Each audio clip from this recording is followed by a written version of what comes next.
Serikali ya awamu ya sita chini ya Rais Dr. Samia Suluhu Hassan katika kuhakikisha kwamba wananchi wanapata huduma bora imeendelea kutekeleza miradi mbalimbali ya maendeleo nchi nzima. Hapa wilayani Busega ipo miradi mingi inayotekelezwa ambapo mkurugenzi mtendaji wa halmashauri ya wilaya hii Michael Kachoma akiwa na wakuu wa division na vitengo pamoja na wataalamu anakagua miradi hii na kutoa maelekezo inapobidi. Lengo ni kuhakikisha kwamba inakamilika kwa wakati na viwango ili kukidhi matarajio ya wananchi. Hamjamwaga jamvi, kesho kabizini site, sawa? Kama maelezo ni haya ya kupigiana danadana, na wala msijione kwamba ninyi ni zaidi ya wengine, ila wenzenu wamewamini kwenye umoja wa uwakilishi, sio hivyo? Ndio.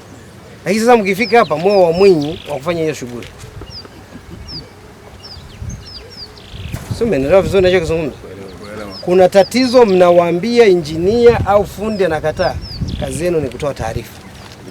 Lakini hakusita kupongeza pale anapoona kazi imefanyika vyema. Na kuwapongeza, bado tuna kazi iko mbele yetu. Kazi tulizonazo mbele yetu kubwa ni kusimamia upigaji wa rangi, kuskimu, lakini pamoja na tiles.